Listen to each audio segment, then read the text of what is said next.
네, 여러분 안녕하세요. 유라성이 읽는 말씀 시간입니다. 네, 날씨가 너무 갑자기 정말 초겨울이 온 것처럼 요 며칠 되게 추워요. 그래서 밖에서 돌아다니시는 분들 보니까 막 어느 분은 패딩 입으시고 막 어느 분은 막 그냥 반팔 입으시고 네, 계절이 섞여 있는 그런 네, 기분입니다. 저는 그동안 거의 한 달 만에 이렇게 여러분 앞에 네, 함께하게 됐는데요. 라성전사 또 온라인 쇼핑몰에 런칭되는 또 일들로 이것저것 준비하고 촬영하느라고 네, 너무 정신이 없었습니다. 네. 오늘 밖에 이렇게 나와서 차 안에서 잠시 주차를 하고 말씀을 읽으려고 네, 카메라를 켰는데요. 햇빛이 너무 좋은 거예요. 그래서 이렇게 자연광으로 이제 얼굴이 진짜 뽀사시한 그런 반사광 효과가 나는 것 같습니다. 얼마 전, 몇 달 전부터 이제 새로운 작업을 하고 있는데요. 이렇게 말씀을 매일 이제 읽고 또 이렇게 기도하면서 그림, 예전에 제가 여름에 7월 달에 성화를 이렇게 선교 콘서트 네, 교회에서 할 때 성화 전시회도 같이 해서 그림을 그냥 무작정 유화 아크릴 물감으로 유화를 그려봤는데 그 그림이 정말 하나님의 도우심으로 어느 분이 사가셨어요. 그래서 팔렸어요. 그래서 되게 신기하다 이런 마음이 들어서 어렸을 때 뭐 초등학교 때 뭐 학교에서 미술 시간에 그린 그냥 그런 그림들 그렇게 하고 고등학교 때까지 미술 시간이 있었으니까 그리고서는 그냥 뭐 그린 적이 없죠. 네, 낙서만 이렇게 좀 하고. 근데 그냥 갑자기 불현듯 한번 성화 그림을 한번 그려볼까 한 게 이제 7월 17일이었는데, 네, 7월 17일 그 전에 이제 한 달 전에 작업해서 7월 17일 전시회에 이렇게 내놓았는데 그 그림이 정말 운이 좋게도 팔려서 그게 계기가 돼서 계속 이제 물감을 사고 캔버스를 사서 집에서 이제 틈틈이 이렇게 하나님이 마음 주실 때마다 네, 그리고 있습니다. 그래서 지금 거의 한 10작품 좀 안 되게 그리고 있는데 어느 날 또 때를 주시면 또 이 그림 가지고 재미있는 네.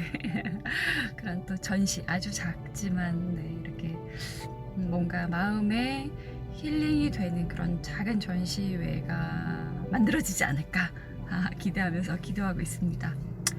네, 저는 그림을 그릴 때 좀 이 그림을 통해서 사람들이 그림을 바라보고 묵상하면서 삶의 소망을 다시 찾고 또 마음의 힐링도 될 수 있는 그런 색감과 그런 그림을 그리고 싶다 이런 그런 소망을 가지고 그리고 있어요. 네, 그래서 다음에 또 기회가 되면 제가 한 개씩 이렇게 여러분께 보여드리면서 이걸 어떤 마음으로 그렸는지 이렇게 또 소개를 해드리는 그런 또 시간 가져보도록 할게요. 네. 누가복음 21장을 보니까 과부의 헌금 이렇게 나와 있습니다. 네. 헌금. 네. 헌금은 정말 어떤 게 귀한 건지 한번 말씀을 통해서 네, 읽으면서 깨달아 볼게요. 네. 예수님께서 부자들이 헌금함에 헌금을 넣는 것을 보셨습니다. 또 가난한 과부가 렙돈 동전 2개를 넣는 것을 보셨습니다. 예수님께서 말씀하셨습니다. 내가 진정으로 너희에게 말한다. 이 가난한 과부가 그 누구보다도 더 많은 헌금을 하였다. 이 사람들은 다 넉넉한 가운데서 헌금을 드렸다. 그러나 이 여자는 매우 가난한 가운데서 가지고 있는 생활비 전부를 드렸다. 몇몇 사람이 성전에 대해 아름다운 돌과 헌금으로 꾸며졌다고 이야기하였습니다. 그러자 예수님께서 말씀하셨습니다. 너희가 지금 보고 있는 이것들이 돌 하나도 돌 위에 남지 않고 다 무너질 날이 올 것이다. 제자들이 예수님께 물었습니다. 선생님, 언제 이런 일들이 있겠습니까? 그리고 이런 일들이 일어날 때 어떤 징조가 나타나겠습니까? 예수님께서 그들에게 말씀하셨습니다. 너희가 속지 않도록 조심하여라. 많은 사람들이 내 이름으로 와서 내가 그리스도다 하거나 때가 왔다고 말할 것이다. 그러나 그들을 따라가지 마라. 전쟁과 난리의 소식을 들을 때 두려워하지 마라. 이런 일들이 먼저 일어나야 하겠으나 종말이 바로 뒤따라오는 것은 아니다. 예수님께서 계속해서 그들에게 말씀하셨습니다. 나라가 나라를 대항하여 일어나고 왕국이 왕국을 맞서 일어날 것이다. 큰 지진이 있을 것이며 여러 곳에서 질병과 기근이 있을 것이다.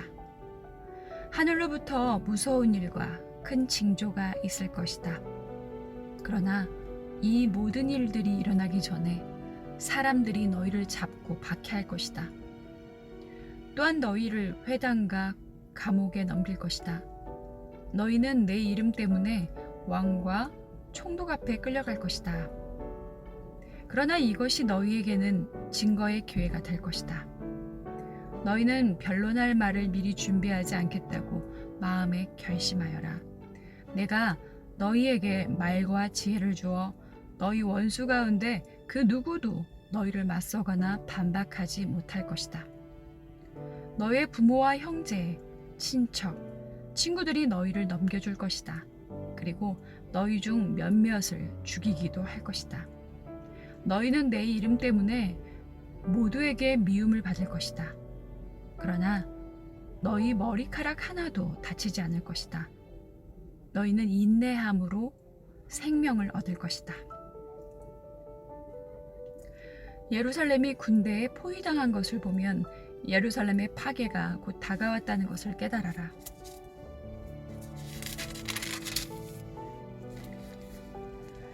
그때 유대에 있는 사람들은 산으로 도망하여라. 예루살렘 안에 있는 사람들은 빨리 빠져나가거라. 시골에 있는 사람들은 예루살렘 안으로 들어가지 마라. 그것은 이날이 바로 징벌의 날이기 때문이다. 기록된 모든 것이 이루어질 것이다. 그날에는 임신한 여자와 아기에게 젖을 먹이는 여자에게 화가 있다. 땅에는 큰 고통이 닥치겠고 진노가 이 백성에게 내릴 것이다.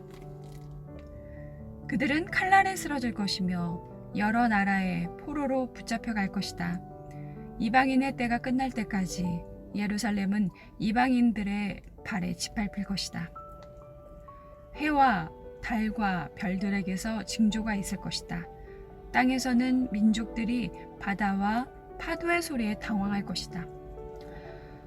사람들은 세상에 닥칠 일을 예상하며 두려워하고 기절할 것이다. 이것은 하늘에 있는 권세가 흔들릴 것이기 때문이다. 그때 사람들은 인자가 구름을 타고 능력과 큰 영광으로 오는 것을 볼 것이다. 이러한 일이 일어나기 시작할 때 일어서서 너희의 머리를 들어라. 이는 너희의 구원이 가까이 오고 있기 때문이다. 예수님께서 이런 비유를 말씀하셨습니다. 무화과 나무와 다른 모든 나무들을 보아라.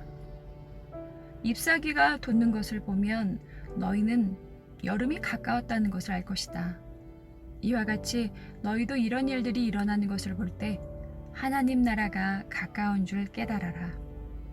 내가 진정으로 너희에게 말한다. 이 세대가 다 지나기 전에 이 모든 일들이 일어날 것이다. 하늘과 땅은 없어질지라도 내 말은 결코 없어지지 않을 것이다. 네 마음이 방탕과 술 취함과 삶의 걱정으로 무겁게 눌리지 않도록 하여라. 그날이 마치 덫처럼 갑자기 내게 다가올 것이다. 그날은 온 땅 위에 살고 있는 모든 사람에게 다가올 것이다. 일어날 이 모든 일들을 피할 힘을 얻고 인자 앞에 서기 위하여 항상 기도하고 깨어 있어라. 예수님께서 낮에는 성전에서 가르치시고 밤에는 밖으로 나가셔서 올리브라고 불리는 산에서 지내셨습니다. 모든 사람들은 아침 일찍 일어나 예수님께 말씀을 들으려고 성전으로 나왔습니다. 네, 오늘 누가복음 21장에서는요, 헌금에 대해서 얘기합니다. 네, 헌금의 그런 액수, 그것이 중요한 게 아니라 하나님께서는 그 사람의 마음의 중심을 보시잖아요. 그래서 부자가 예를 들어 1,000만 원 있는 사람이 100만 원 내는 것보다 10만 원이 전 재산인 사람이 9만 원 내는 게 훨씬 더 값이다 이거죠. 내 전부를 내 가진 거에서 없는 와중에 낸 사람 그게 액수를 떠나서 더 가치가 크다. 네, 그렇게 말씀하셨습니다. 그래서 여기서 과부는 가난한 가운데서도 생활비 근데 전부를 드렸대요. 네. 전부 드리면 사실 생활할 돈이 없을 텐데 이 과부의 믿음이 좋아서 내가 이 돈을 다 줘도 또 하나님이 생활비는 또 공급해 주실 거라는 것을 아마 믿지 않았을까. 그러니까 전부를 내어드리지 않을까. 네, 그런 마음입니다. 그런 마음을 하나님께서 더 기뻐하셨다는 거죠. 네, 그리고 이제 성전이 무너질 것들, 그런 것들을 예언하셨고요. 네, 인자가 다시 오실 거다. 그래서 우리는 어떻게 해야 되냐? 네, 항상 깨어서 준비하라고 하는데요.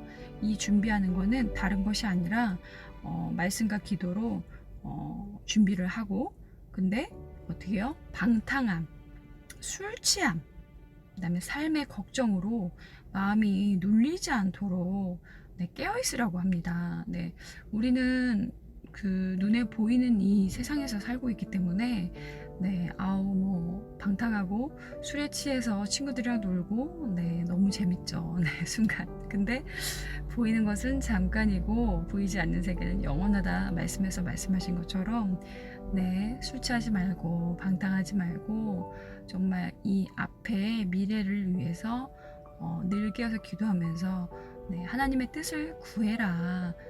그리고 준비하고 있어라. 이런 말씀을 누가복음 21장에서 말씀하셨습니다. 또 마지막 때에 거짓 선지자들을 조심하라고 또 경고의 말씀을 하셨습니다.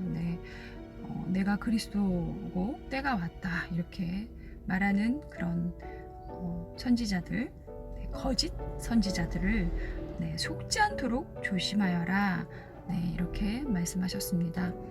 우리가 정말 진짜와 가짜를 구별하려면 정말 진짜를 잘 알아야 되죠. 그래서 거짓 선지자, 이 환란의 때에 분별을 할 수 있으려면 진짜인 말씀을 잘 알아서 그 말씀으로 잘 분별할 수 있어야 하늘의 지혜를 입은 자가 되지 않을까. 그런 마음. 말씀을 알고 있지만 누가복음 예전에도 읽었고 했지만 정말 읽을 때마다 늘 새롭게 마음에 이렇게 착 골수를 쪼개고 육신이 된다고 하잖아요. 그렇게 우리의 마음을 깊이 파고들어서 더 한 번 더 생각하게 되는 게 그게 말씀의 위력과 힘이 아닌가 그런 생각을 해봅니다. 이렇게 갑자기 추워지는 이 날씨에 여러분 영육간에 강건 하시고요.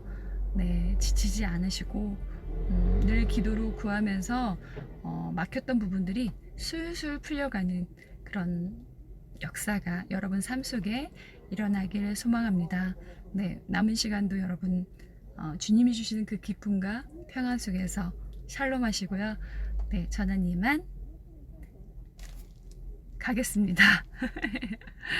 샬롬.